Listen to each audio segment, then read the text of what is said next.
Okay, good afternoon everybody and welcome to this panel session after lunch. I'm going to hand it straight over to Dr. Vanessa Douglas-Savage to introduce the panel, but there's opportunities for questions throughout and there'll be some key points. Also, if you wish to ask questions through the app, we'll try and include some of those as well. So if you can welcome the panel, that would be great.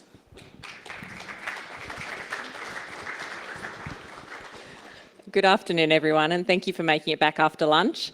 I have a theory that this is the worst time slot in any conference because everyone's just had some food, we've been outside, everyone's a bit tired.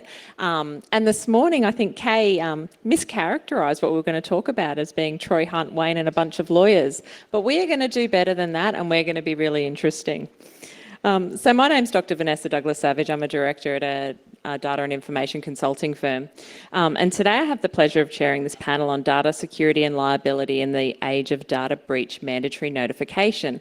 Particularly interesting topic given the changes in Australia's privacy law as well as the GDPR coming into force. Now today we have 5 great panellists up here with me and they know lots of really interesting things. To set the stage though, I thought I'd quickly let you know how we're going to run today, how we'd like to run today, and what we're not going to do. So this isn't a panel where we're going to tell you about your obligations under the Australian Privacy Act. We're not going to tell you the basics of GDPR. What we're going to do is we're going to tell you some stories. And we want to tell you the really meaty, gritty stories, the really interesting ones that you can take back to your organisations and you can start having conversations about security with people who don't care about security. And so we're going to focus on 3 topics: planning for a crisis, responding to a crisis, and the really interesting one, I think, how you manage your suppliers and the broader ecosystem when it comes to data privacy and protection. So that's us for today. Get your questions ready. Nothing too weird and is too weird or too varied for our panellists today. So without further ado, let me introduce our panellists for this afternoon.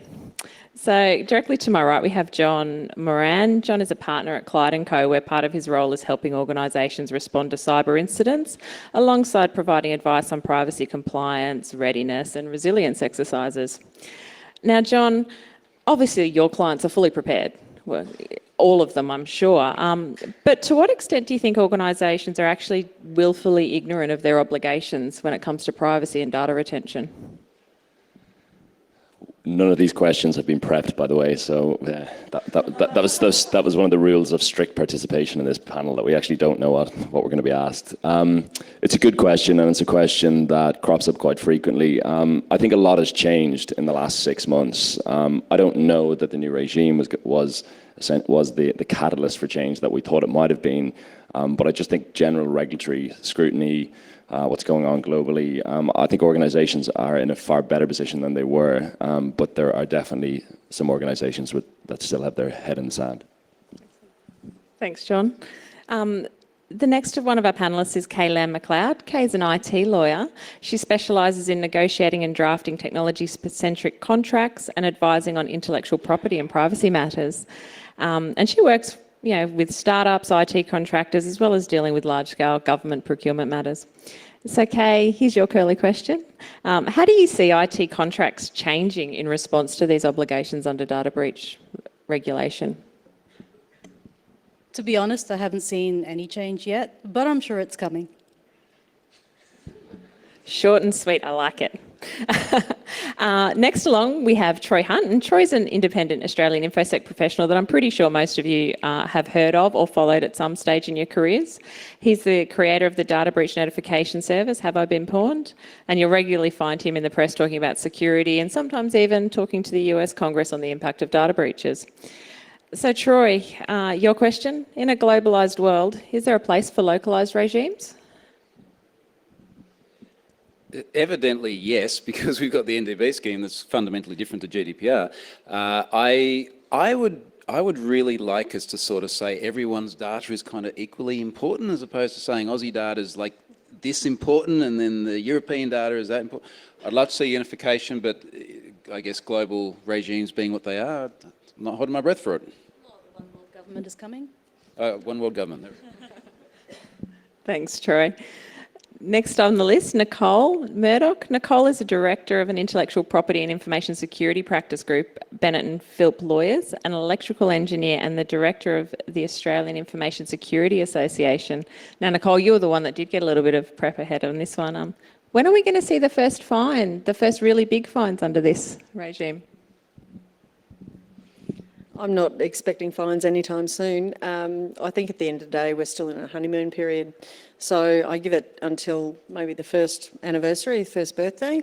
And then after that, I think the Commissioner will be looking at very gently issuing some fines at first, unless, of course, we see something that's just going to be obviously negligence or willful blindness. Thanks, Nicole.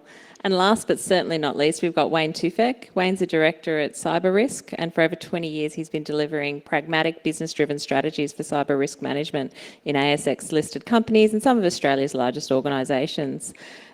So Wayne, can a single privacy policy cover all the different privacy obligations that an organisation has? It's a good question. Well, I don't see why not. Obviously, you need to go with the highest denominator. So a policy like GDPR, if you need to comply with that, obviously has more requirements than complying with something like the Privacy Act. So I don't see why not, yeah. Sorry, we only have 2 microphones. Thanks so much, Wayne. So today's session, they're meant to be the teaser questions, and from here on in, we're open to anything that you'd like to know. We thought that we'd save anybody being the first person to put up their hand and ask a question by going to a question that's already been asked on the app. And have we got a good one lined up? Nothing. Oh, so come on, guys. Just because it's after lunch, we can do better than this.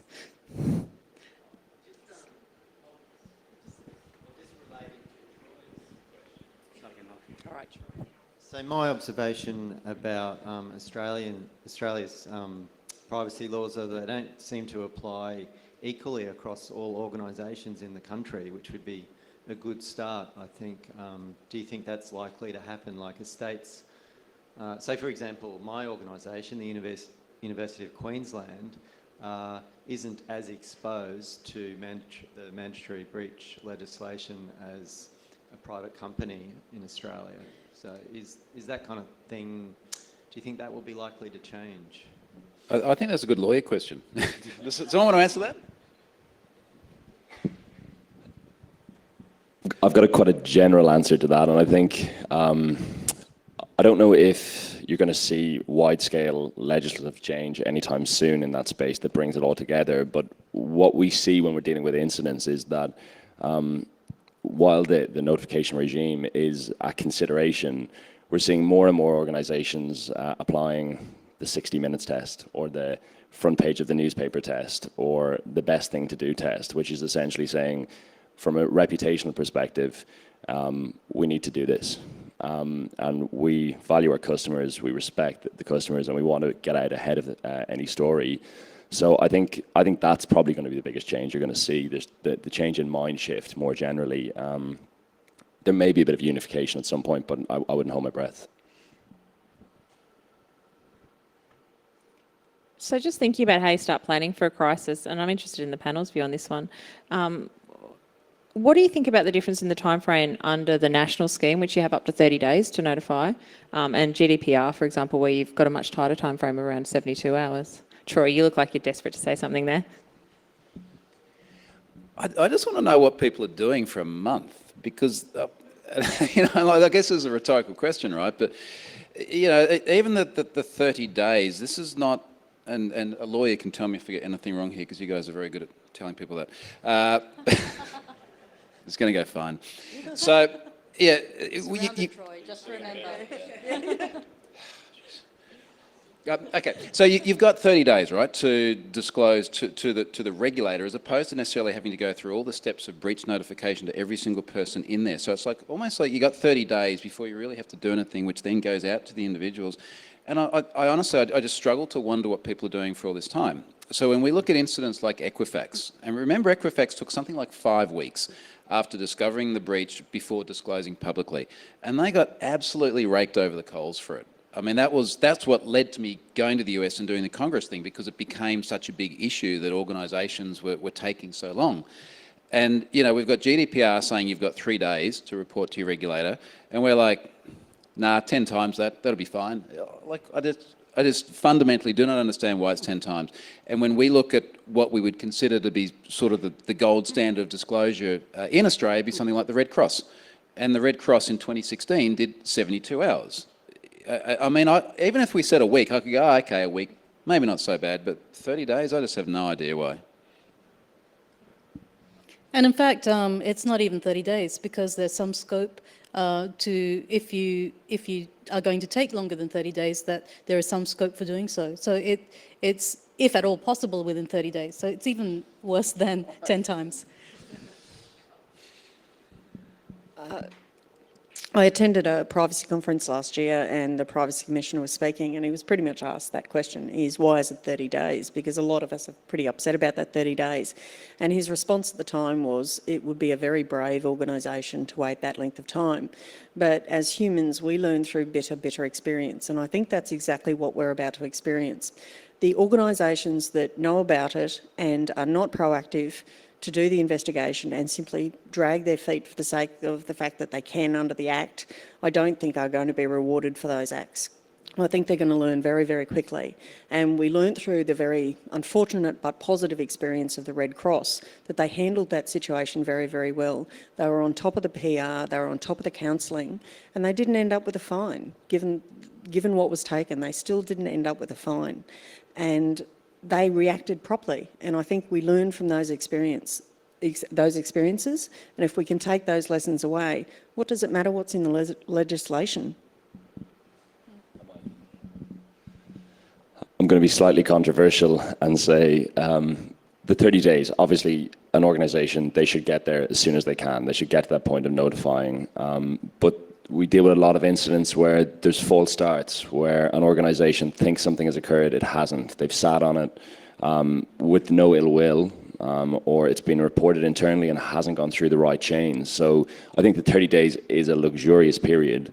However, there are cases where you're 10 days in before they've sought any counsel internally or externally on what they should do. And that organisation may be operating in a land of unknowns for quite some period of time after that. They may not have the resources to deal with this.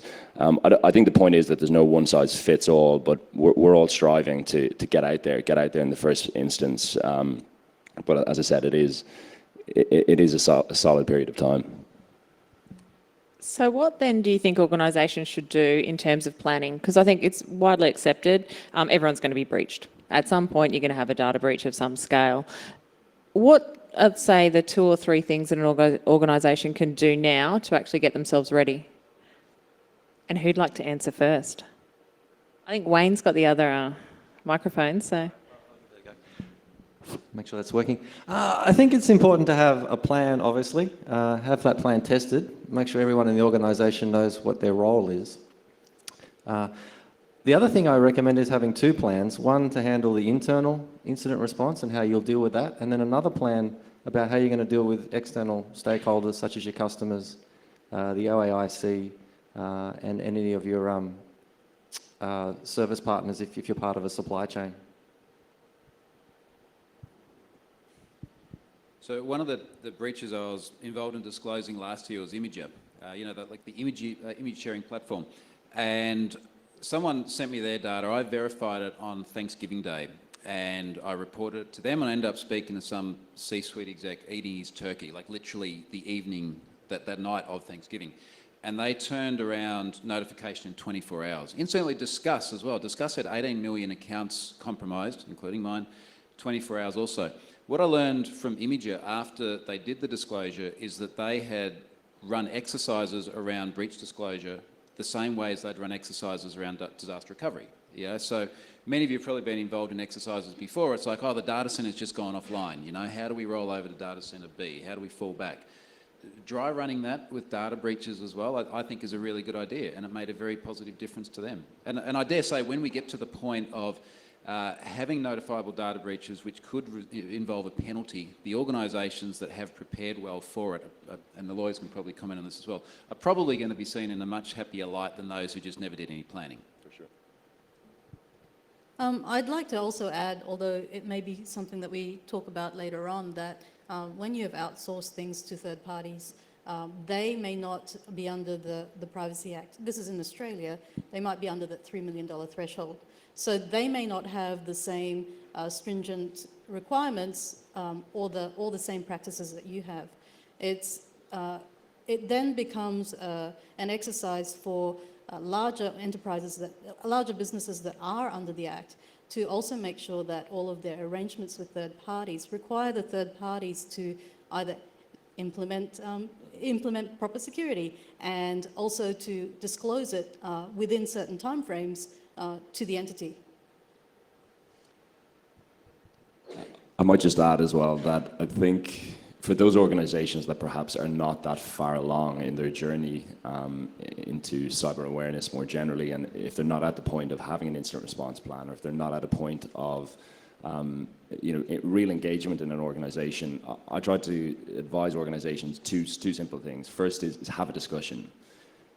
Make that part of your mandate to have a discussion with somebody in the organization about this. If you don't know anything about it, you speak to somebody who knows more than you. If you know a lot about it, you try to speak to somebody who perhaps doesn't know anything about it and should know that.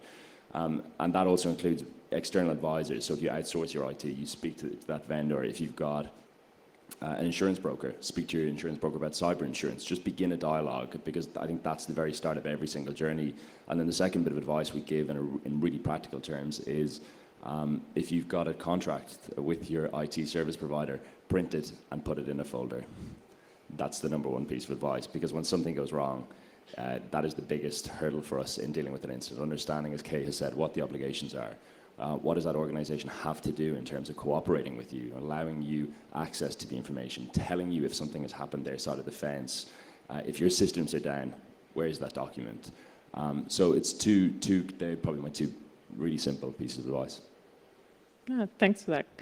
We've got a couple of questions on the app that we might throw to, and one of them actually just relates to what you're talking about there, John. So we talked about having that dialogue with your suppliers and so forth, but what are the best practices that you should be looking for from, like, what should you be asking your suppliers to have in place so that they can help you respond to a data breach if necessary?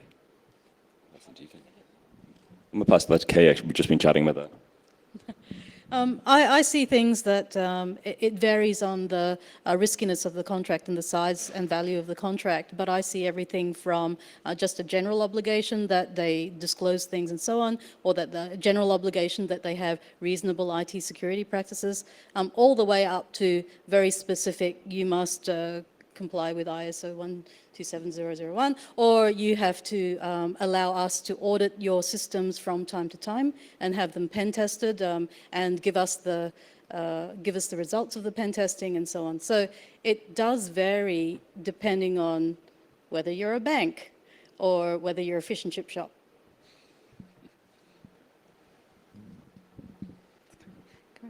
I think, good question down there, Sasenka.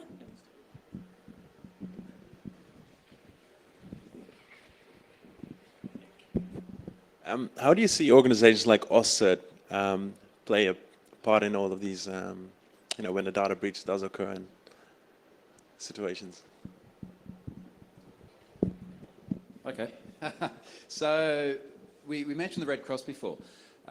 When someone sent me the Red Cross's data, and this is just like some random person on Twitter, and it was kind of, some of you might have seen my talk here last year, actually. I showed the conversation. Some random guy pops up, says, oh, I've got a bunch of data. Thought you might like it. Oh, by the way, you're in there. Here's your date of birth and your name in it. Yeah, thanks, mate. That's great.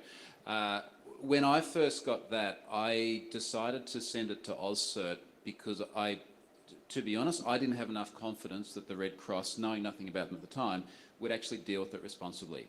And I see so many companies that brush it under the carpet or try to avoid doing the right thing. Likewise, I could have gone to the AFP. AFP, they're trying to stop terrorists and pedophiles and things like this. Are they really going to deal with a data breach of that nature seriously? So, yeah, I went to AusCERT not knowing precisely how it would pan out, but they are the ones who guided the Red Cross through the whole process. So I disclosed it, I think it was a Wednesday afternoon, no, Tuesday afternoon. And then first thing Wednesday morning, they had someone from Brisbane on a plane down to Melbourne. They spent the next couple of days down there helping all the communication. And by the end of the week, they had Shelley Parks, the CEO, on TV doing press releases and everything. So they made an absolutely fundamental difference to that communication. I don't know what it would have looked like without AusCERT, but I don't think it would have been a shadow of how well it was handled. From my point of view, AusCERT's been particularly handy from clients. You might not realise it, but some people call the lawyer first. Well, they're in a state of panic and they want to know what to do. And we've been able to hook up a lot of clients now to AusCERT, and I've never received a single complaint. And the best feedback we get is they came in, they knew what they were doing, and they weren't very expensive. So I've got full faith in them. I'd just add that I think instant response in some instances, it can be overlooked. In that an organisation will have gone through a procurement process, they'll have put their policies, the procedures in place, and they'll have prepared an instant response roadmap, and that's the end of the journey. I think those instant response roadmaps are nothing if they're not tested, but also you need to have some sort of an instant response capability. I have never, in 150 incidents that we've dealt with in the last 18 months, I've never met an organisation, big or small, that isn't grateful for an external set of eyes, whatever that form looks like, whether it's AusCERT, whether it's an IT security firm, whether it's a law firm, whatever that is, that isn't grateful for just some external perspective on perhaps whether they are too far down the rabbit holes, whether they're chasing answers that they're never going to get and that they are off the track they need to be on in terms of notifying people or securing information. I think it's critical. I think external advisors are critical, but I would say that probably. So. Thanks, guys. Have we got any other questions out there? Yep, so I've got another couple from the app. One is there a gap between what management considers reasonable security at the moment compared to what the court's going to think is reasonable under APP 11? That sounds like a lawyer question. Kay? And my I do question... not have a clear-cut answer to that because as we've discussed many times, a lot of the privacy principles are reasonableness. What's reasonable to you and what's reasonable to somebody else is going to be quite different. And the picture of what is reasonable may also evolve over time. So what may have been reasonable back when the Privacy Act came into operation for private enterprise, which was 2001, it's probably going to look quite different now. So it's difficult to say that there's one answer because it's what's reasonable. And following on to that, leading from a question you had, or a statement you made earlier, how do you consider reasonability for eligible breach notification entities below the $3 million mark? So all the mandatory ones that aren't excluded by that turnover cap? And So, are you saying that what's an eligible data breach for entities that are under 3 million? No, what's considered reasonable controls and reasonable responses for those? Because there are entities that it doesn't matter what their turnover is, they're still mandatory or mandatorily required to actually notify. So health providers, for example, is the first one. So that's right. So there are some smaller entities which are caught by which are an APP entity because of the type of data that they hold or their particular practices and what they do with the data. But they may be very, very small. So it may be a one-person outfit, but still called an APP entity. I think that the Privacy Commissioner has previously published some guidelines saying that they do take into consideration the resources of the entity in question. It's not as if they expect them to have the same gold standard as the Red Cross. Obviously, they're not the same size and they don't have the same resources. But again, what is reasonable? And related, is it considered good advice for non-APP entities to still disclose, even if they're under the 3 million and aren't covered by the mandatory disclosure requirements? That's a really big minefield because there is some, for myself, my personal take on it would be, I think it's better to disclose than not, but that's because I'd like to see greater transparency in privacy across the board, regardless of size. But at the same time, I can understand why there are some entities which choose to hide things. I think ultimately it's not a good strategy for them because eventually it comes to light. In this day and age, it's getting harder and harder to hide the fact that you've had a security breach. At some point, somebody finds out, and when it comes to light, 3 years later, it's going to look especially bad for you. So I think that from reputational perspective and also just general managerial perspective, I think that it's better to disclose. Just to add to that, I think it becomes a case of the tail wagging the dog in a lot of instances, in the sense that an investigation, at the beginning of an investigation, perhaps management may feel that this is something that can be controlled, or perhaps it's not something that needs to be disclosed, or it's not of a sufficient level to warrant disclosure. But more commonly than not, as an investigation progresses, the risks become more and more apparent, and those risks are operational risks, they're the risks that are posed to the data subjects, but more frequently than not, it's the reputational risk to that organisation, and I think that tends to be the key driver. Not to say that the rights of the data subjects are not paramount consideration, but reputational risk, I think, is a key factor. So we touched a little bit on the PR side of things, and I think that's a really interesting breach, because I think as security professionals we tend to be quite well versed in controls and practices, but we don't necessarily have the best selling manner, if that makes sense. So how do you get the right people involved, and at what point in a data breach do you get them involved to help you mitigate, retain that reputation that you've potentially spent a long time building? I'll kick off. One of the key things that we advise organizations is having a consistent message. And that's not, picking your story and sticking to it. That's not really what it's about. It's having your set of facts and building your campaign, your notification campaign to individuals, internal stakeholders, external stakeholders, regulators around the core set of facts, and that just makes it a more simple proposition for dealing with queries as they arise, for reporting internally to management. I think PR vendors definitely have a piece to play, but the advice we give to an organization is your facts. Your facts are your key go-to. You understand your customers. You understand the language that your customers expect to hear from you. You understand how they want to be told information. And they should hear it from your voice. So while the PR vendor piece, as I say, it is important, and it's important to have legal advisors, it's important to have surrounded by advisors, I still think that an organisation itself needs to determine how and who should be told and when.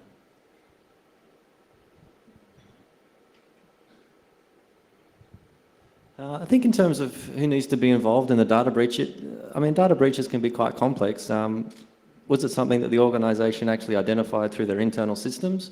Or was it notification, as usually is the case, by third parties such as law enforcement or perhaps a security researcher? So who you need to get involved really depends on where you are in that continuum in terms of understanding how the breach occurred, how long were the attackers in your environment, what did they actually take? And that will drive the rest of the process in terms of understanding who you need to notify and do you need to notify. And what types of communications are going to occur outside of your organisations with your key stakeholders. So I don't think there's really one answer. It's one of those answers that says it depends on the circumstances. There's so many answers that seem to end up with it depends. Let's try one that's a little bit more definitive. What's the most spectacular data breach failure that you've seen? We don't need details. We just want to know the fallout. Where do we start?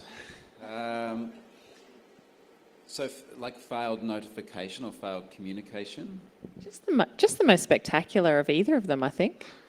Look, I think in recent memory, Uber is sort of up there, here was a case where no matter which way you sugarcoat it, someone has broken in and stolen their things, and then they've gone, you know what, if we give you $100,000, it's a bug bounty. It's not a data breach. We won't have to disclose it.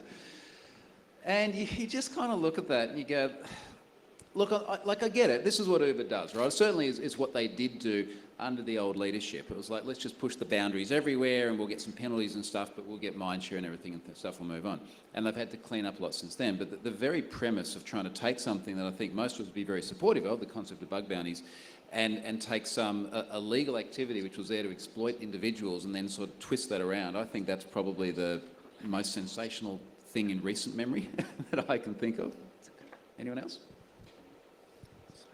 I think an example of a data breach that started off poorly but then got a little bit better was Target back in 2013. So Target actually were investigating the breach but didn't notify anyone, but the news story broke from Brian Krebs.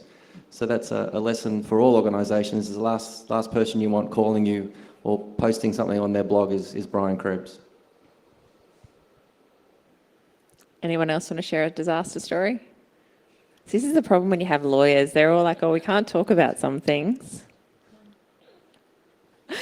I'll give you one slightly lawyer related. I don't know if we've said this publicly before, but we will now.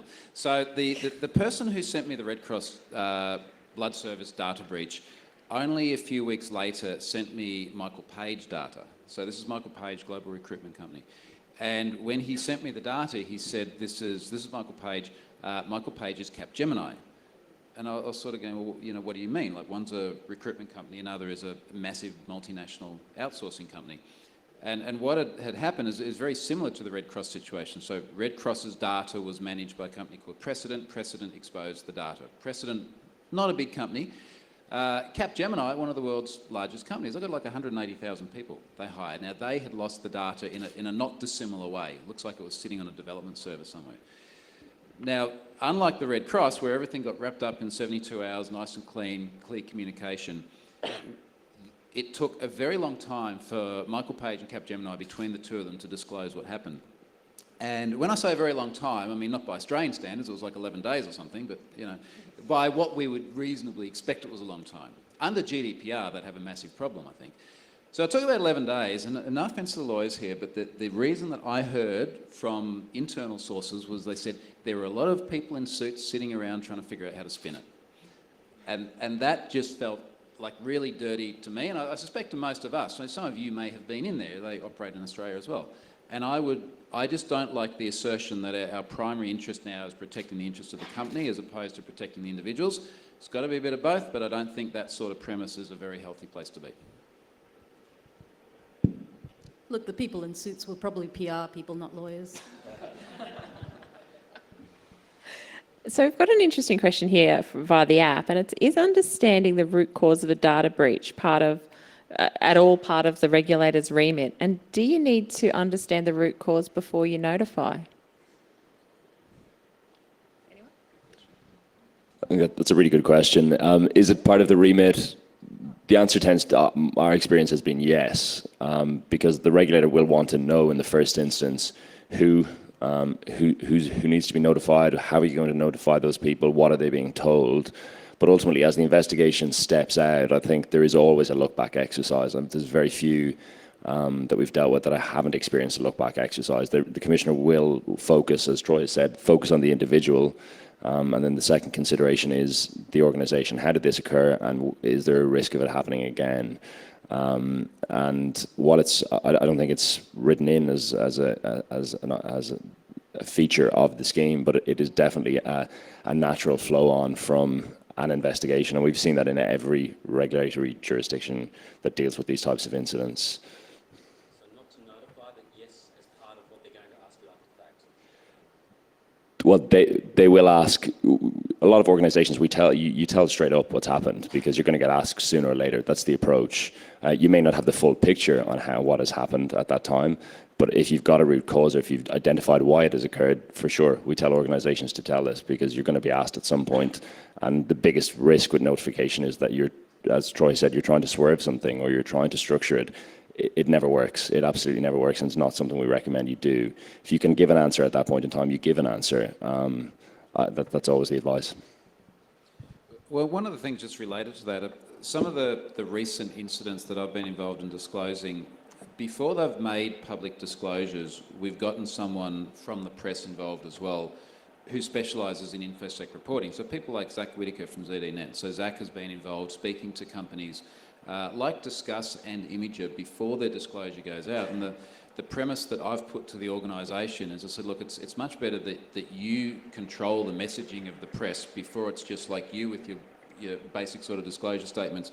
Press picks it up, they put their own spin on it. Like, the press is going to grill you more than what you feel comfortable with, but you're better off having that discussion with someone who's going to be friendly to you because you're giving them a scoop, for want of a better term, than just letting people have their imaginations run wild later on.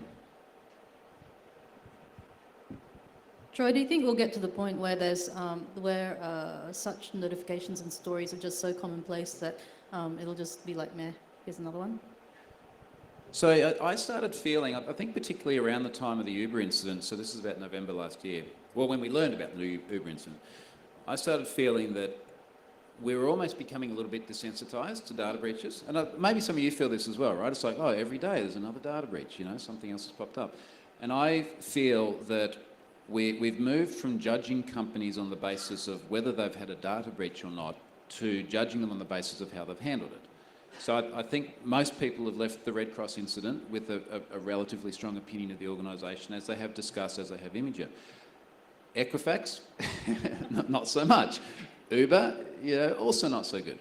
So I think, to be honest, this is a positive thing insofar as that will hopefully encourage organisations who've had a data breach to say, look, we know it happens to many companies. What's important now is that we are shone in a positive light in terms of the way we respond to it. That's exactly what we tell organizations. This isn't strictly an IT risk at that point in time. It's an operational risk. It's how you respond, how you engage with your customers. And we've seen a lot of organizations that in fact come out of an incident like this and they've got greater brand recognition or greater support for their brand. That may not happen in the first instance, but an organization, if they deal with it properly, they can bounce, and they can bounce quite well. Also, don't go and have a data breach for the sake of brand recognition. Just adding that in there. I don't think anyone in this room wants a data breach just for Or the option. hey, that worked really well, so let's do it again. It does bring up an interesting question around governance. And so it's quite easy to think of data breaches occurring because of an IT failure, but more often than not, I suspect that there's a governance issue involved. How do you see that playing out in terms of both helping to identify and actually resolve some data breaches? I think and I'm going by memory here, but of the Commissioner's report from the first quarter, so far, nearly half of the breaches have been through human error. Humans are always the problem. If we could get rid of them, we'd be in such safer spot, wouldn't we? Can I actually ask a question on that? What's a breach that happens not because someone made a mistake?